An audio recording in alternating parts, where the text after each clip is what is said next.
Hello दोस्तों, स्वागत है तमारू अमारी यूट्यूब चेनल राइट एज्युकेशननी अंदर। तो आज આપણે ફરીથી એક્સક્લેમેટરી સેન્ટેન્સ એટલે કે ઉદ્ગાર વાક્યની અંદર બીજા કેટલાક નવા એવા એક્ઝામ્પલ લઈને આવી ગયા છીએ। તો આજે આપણે એની પ્રેક્ટિસ કરવાના છીએ। જો આની પહેલાંનો પાર્ટ 7 ઉદ્ગાર વાક્યનો જો તમે હજુ સુધી ના જોયો હોય તો અત્યારે ડિસ્ક્રિપ્શનમાં એની લિંક આપેલી છે, અત્યારે જ એ વિડીયો જોઈ આવો અથવા તો પ્લેલિસ્ટમાં જઈ અને એ વિડીયો જોઈ લ્યો। તેમાં આપણે બહુ જ ઇમ્પોર્ટન્ટ એવા ખાસ નિયમ આપેલા છે, એને જોઈ લ્યો જેથી કરીને તમારે એમાં કયા કયા ફેરફાર કરવાના છે ઉદ્ગાર વાક્યમાં। તો એ બધા જ નિયમો આપણે એમાં આપેલા છે અને સાથે સાથે એમાં મેં થોડાક એક્ઝામ્પલ પણ સમજાવેલા છે। તો એ વિડીયો પહેલાં જોઈ લ્યો જેથી કરી આ વિડીયો એકદમ સરળતાથી સમજી શકો। તો આવો જોઈએ કેવા કેવા એક્ઝામ્પલ છે। તો જુઓ, આજનું પહેલું વાક્ય છે, Mittal said wow what a wonderful flower it is. હવે જુઓ, અહીંયા મિત્તલ કહે છે કોઈ પણ વસ્તુને જોઈને, આપણે કેમ કોઈ પણ વસ્તુને જોઈને એકદમ આમ આશ્ચર્યચકિત થઈ જાય ત્યારે આપણે શું બોલીએ? What wonderful, what a wonderful, wow એવો શબ્દ આપણે કાઢીએ, what a wonderful flower it is. એટલે અહીંયા જુઓ, મિત્તલને એક સરસ મજાનું ફૂલ દેખાય છે એટલે તરત જ એના મોઢામાંથી શબ્દ નીકળે છે વાવ। તો વાવ છે એ કયો શબ્દ છે? તો એ ઉદ્ગાર શબ્દ છે જેને આપણે ઇન્ટરજેક્શન વર્ડ પણ કહીએ છીએ। તો આ એક નોટિસ કરી લેજો। ત્યાર પછી જુઓ આપણે કેવી રીતે વાક્ય બનશે।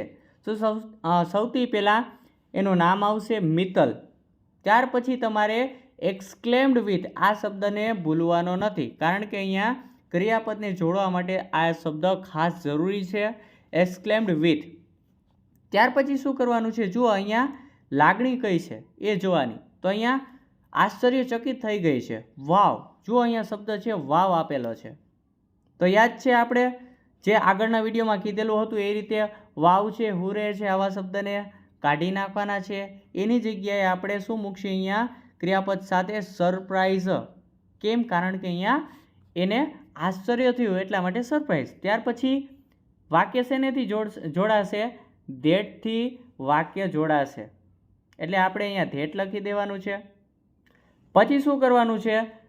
તરત આપણે વાક્યને અંતે ચાલ્યું જવાનું છે અને ઇટ ઇઝ છે એને આગળ લઈને તમારે ઇટ વોઝ કરવાનો છે, જે મેં આગળના વિડીયોમાં પણ કીધેલું છે। જ્યારે પણ તમને પાછળ ઇટ ઇઝ દેખાય એને આગળ લઈને તમારે ઇટ વોઝ કરી દેવાનું છે। પછી શું કરવાનું છે? ત્યાર પછી જુઓ, વોટ અને હાવ આવા શબ્દો એને તમારે કાઢી નાખવાના છે। ત્યાર પછી એની સાથે આ ઓફ છે એ પણ નીકળી જશે। હવે પાછળ બે શબ્દ અંતે આપણે બચ્યા છે, વન્ડરફુલ અને ફ્લાવર। તો હવે તમારે શું કરવાનું છે? જેમ આગળના વિડીયોમાં મેં કીધું હતું એ રીતે તમારે આગળ અ વેરી શબ્દ લખી નાખવાનો અને ત્યાર પછી જુઓ, અહીંયા વન્ડરફુલને બદલે આપણે શું કરી નાખ્યું છે? બ્યુટીફુલ શબ્દ। તમે અહીંયા અ વેરી નાઇસ ફ્લાવર એમ પણ કહી શકો, અ વેરી બ્યુટીફુલ ફ્લાવર એમ પણ કહી શકો। તો આ થઈ ગયું આપણું વાક્ય। આગળ વધીએ। ત્યાર પછીનું વાક્ય જુઓ, the beggar said how kind you are. ભિખારી કહે છે હાઉ કાઇન્ડ યુ આર, તમે કેટલા દયાળુ છો। તો હવે જુઓ, અહીંયા એક ખુશી વ્યક્ત કરે છે, તો એના માટેનો એક નવો જ આપણે શબ્દ અહીંયા ઉમેરવાના છીએ, ધ બેગર। જુઓ, અહીંયા શબ્દની થોડીક મિસ્ટેક છે તો સુધારી લેજો, અહીંયા ટાઈપિંગ મિસ્ટેક છે। ધ બેગર એક્સક્લેમ્ડ વિથ આ શબ્દને તમારે ભૂલવાનો નથી, ક્રિયાપદમાં તમારે આ શબ્દ ઉમેરવાનો છે, એક્સક્લેમ્ડ વિથ। અને ત્યાર પછી જુઓ, અહીંયા ભિખારી છે એને કોઈ પણ વસ્તુ આપીએ તો એ એને ખુશી મળે એટલા માટે અહીંયા શબ્દ આપેલો છે હેપીનેસ। અહીંયા તમારે શબ્દને ઉમેરવાનો છે હેપીનેસ। આ જગ્યાએ તમે જોય પણ લખી શકો, પણ જોય છે એ થોડોક અલગ થઈ જાય છે, કારણ કે આપણે જોય એટલે આનંદ, ખૂબ જ આપણે આનંદમાં હોય, જેમ કે આપણે કોઈ પણ મસ્તી કરતા હોય ત્યારે કોઈ પણ વસ્તુ આપણે મળે એનો જે ખુશી હોય એ વ્યક્ત કરવા માટે, અને સાથે સાથે આપણે અહીંયા કોઈ પણ વસ્તુ આપેલી છે સામેવાળાને તો એને થોડોક આનંદ થશે, એકદમ ખુશ નહીં થાય પણ ખુશ થશે, તો એના માટેનો શબ્દ છે હેપીનેસ। ત્યાર પછી આપણે શું કરવાનું છે? ધેટથી વાક્યને જોડી દેવાનું છે, એટલે કે અહીંયા સંયોજક તરીકે આપણે ધેટ લેવાનું છે। ત્યાર પછી તરત જ તમારે પાછળ નામ છે એને જોવાનું છે, યુ આર। એટલે તરત જ તમારે અહીંયા જ્યારે પણ યુ શબ્દ આવે એટલે કે જુઓ તમારી વાત થાય છે. તમારી એટલે કેની? તો કે મારી વાત થાય છે. તો મારી વાત થાય એટલે આઈ એટલે થાય હું. તો અહીંયા શું કરવાનું છે? યુને બદલે તમારે આઈ કરવાનો છે અને આરને બદલે તમારે વોઝ કરવાનો છે. કેમ? કારણ કે આઈની સાથે વોઝ જ લાગે છે, ક્યારેય વેર શબ્દ લાગતો નથી. ત્યાર પછી આપણે શું કીધેલું હતું? હાવ અને વોટ જેવા શબ્દ છે એ નીકળી જાય. તો હવે એક જ શબ્દ અહીંયા વધ્યો છે. કયો? તો કે કાઇન્ડ. કાઇન્ડ એટલે દયાળુ. તો એની આગળ તમારે ખાલી વેરી શબ્દ લખી નાખવાનો, વેરી કાઇન્ડ. તો આ થઈ ગયું તમારું વાક્ય. આગળ વધીએ. ત્યારબાદ છઠ્ઠું વાક્ય જુઓ. તો કેપ્ટન સેડ. કેપ્ટન કહે છે બ્રેવો, વી ડીડ ઇટ. હવે જુઓ અહીંયા એકદમ બ્રેવો છે એ અલગ જ વસ્તુ છે. એટલે કેવી? કોઈ પણ વસ્તુ તમે જીતી લીધી હોય, એનો તમને ગર્વ હોય, એનો તમને આનંદ હોય, એના માટે આ શબ્દ વપરાય છે. તો જો અહીંયા બ્રેવો શબ્દ છે તેને આપણે કાઢી નાખવાનો રહેશે. જ્યારે તમે ડાયરેક્ટમાંથી ઇનડાયરેક્ટમાં ફેરવો ત્યારે બ્રેવો શબ્દ છે એને તમારે કાઢવાનો હોય છે. જુઓ એની પાછળ ઉદ્ગાર ચિહ્ન કરેલો છે અને તેની પાછળ જુઓ વાક્યને અંતે પણ ઉદ્ગાર ચિહ્ન આપેલો છે. તો આપણે ખ્યાલ આવી જાય કે આ ઉદ્ગાર વાક્ય જ છે. ત્યાર પછી એનું ઉદ્ગાર વાક્ય કેવી રીતે બનશે? ડાયરેક્ટમાંથી ઇનડાયરેક્ટ. તો કેપ્ટનનું કેપ્ટન જ રહેશે. ત્યાર પછી એક્સક્લેમ્ડ વિથ. આ શબ્દ તમારે ભૂલવાનો નથી, એટલે ક્રિયાપદ તરીકે એક્સક્લેમ્ડ વિથ. પછી હવે જુઓ અહીંયા ખુશીની લાગણી છે, આનંદની લાગણી છે, એટલા માટે કયો શબ્દ આપણે વાપરીએ છીએ? જોય શબ્દ વાપરીએ છીએ. ત્યાર પછી સંયોજક શું મૂકશી? તો ધેટ મૂકશી આપણે બે વાક્યને જોડવા માટે. ત્યાર પછી શું કરવાનું છે? વી. હવે યાદ કરો આપણે જે આપણો પહેલો વિડીયો હતો એની અંદર આપણે કોષ્ટક આપેલું છે. વીનું શું થશે?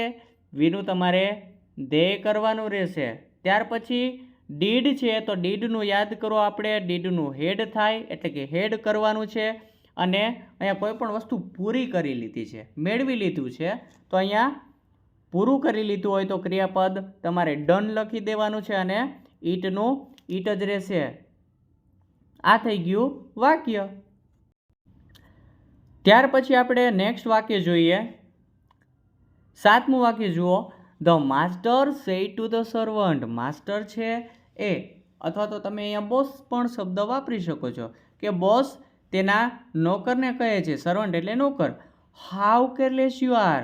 તું કેટલો બેદરકાર છે, તું કેટલો બેદરકાર છે, એવું સર્વન્ટને કહે છે. તો આપણે એનું વાક્ય કેવી રીતે ફેરવશું? તો જુઓ, the master exclaimed with. Exclaimed શબ્દ અહીંયા તમારે ફરજિયાત મૂકવાનો છે. ત્યાર પછી જો અહીંયા ગુસ્સેથી કહે છે, કોઈ પણ માલિક હોય એના નોકરને ગુસ્સેથી જ કહેવાનો છે, એટલા માટે ગુસ્સાનો ભાવ વ્યક્ત કરવા માટે કયો શબ્દ લગાડવાનો છે? એંગર. હવે જો અહીંયા બીજું નામ આપેલું છે એટલે તમારે સીધું એ નામ અહીંયા લખી દેવાનું છે, ટુ ધ સર્વન્ટ. તો અહીંયા પણ થશે ટુ ધ સર્વન્ટ. અને ત્યાર પછી બે નામ પૂરા થાય એટલે ધેટથી વાક્યને જોડી દેવાનું છે. પછી જુઓ આપણે શું કીધેલું છે આગળ? હાવ અને વોટ જેવા શબ્દ હોય એને તમારે કાઢી નાખવાના. હવે શું કરવાનું છે? ઉપર છે યુ આર. તો યુ આર ને તમને ખ્યાલ જ છે, આપણે યુ શબ્દ હોય એટલે કયું નામ જોવાનું? બીજું નામ જોવાનું. તો યુનું શું થઈ જશે? યુનું હી થઈ જશે અને આરનું થઈ જશે વોઝ. કારણ કે હી એક વચન છે એટલા માટે અહીંયા વોઝ આવશે. જો બહુવચન હોય તો અહીંયા વેર શબ્દ લાગે. ત્યાર પછી શું કરવાનું છે? હવે જો કયા શબ્દ વધ્યા? તો એક જ શબ્દ અહીંયા વધ્યો છે, કેરલેસ. તો એને તમારે શું કરવાનું? વેરી શબ્દથી એને પણ જોડી દેવાનું. આગળ વેરી શબ્દ લખી દેવાનું, વેરી કેરલેસ. તો આ થઈ ગયું તમારું વાક્ય. ત્યાર પછીનું આપણું છેલ્લું વાક્ય જુઓ. Mother said how shabby you look. તું કેટલી કદરૂપી, કેટલી ગંધારી દેખાય છે. આપણે એવું અહીંયા વાત કરેલી છે. તો જુઓ અહીંયા અણગમો બતાવે છે, હાઉ શેબી યુ લુક. તો જુઓ અહીંયા અણગમાની લાગણી બતાવે છે. તો એના માટેનો કયો શબ્દ છે? Mother exclaimed with disgust. એટલે કે ડિસ્ગસ્ટ શબ્દ છે કેના માટે વપરાય છે? ગમો અણગમો બતાવવા માટે આપણે ડિસ્ગસ્ટ શબ્દ વાપરીએ છીએ. એટલે ક્રિયાપદ તરીકે અહીંયા ડિસ્ગસ્ટ લખવાનું છે. ત્યાર પછી વાક્યને તમારે ધેટથી જોડી દેવાનું છે. પછી જુઓ શું કરવાનું છે? વાક્યમાં હાવ અને વોટ જેવા શબ્દને તમારે કાઢી નાખવાના છે. પછી શું કરવાનું છે? યુ આર હોય, ઇટ વોઝ હોય કે કોઈ પણ બીજા શબ્દ હોય એને તમારે આગળ લઈ લેવાનો છે, એટલે કે જે કર્તા છે એને તમારે આગળ લઈ આવવો પડે. જેમ કે યુ છે એ કર્તા અહીંયા કહેવાય, તો યુને આગળ લઈ આવવો પડે. તો યુનું થઈ જશે આઈ, કેમ કે મારી વાત કરે છે એટલે કે હું. તો યુનું હમણાં આપણે આગળના વાક્યમાં કીધેલું છે. જો બીજું નામ ન હોય તો તમારે યાદ રાખજો, એક શબ્દ નોટ ડાઉન કરી લ્યો કે જ્યારે બીજું નામ ન હોય અને જો યુ આપેલો હોય ત્યારે તમારે યુનું આઈ કરવાનું થશે. પણ જો બીજું નામ આપેલું હોય તો યુનું એ નામ પ્રમાણે તમારે અહીંયા સર્વનામ મૂકવાનું છે. તો જુઓ અહીંયા બીજું નામ નથી આપેલું, તો એના માટે આપણે શું કરવાનું, યુનું આપણે આઈ કરી દેવાનું. જો બીજું નામ આપેલું હોય તો એના પ્રમાણે તમારે સર્વનામ મૂકવાનું. છોકરો હોય તો અહીંયા આપણે હી મૂકવાનું છે, જો છોકરી હોય તો તમારે સી મૂકવાનું. પણ અહીંયા આપણે કોઈનું નામ નથી આપેલું, એટલા માટે આપણે અહીંયા યુનું તમારે આઈ કરી દેવાનું.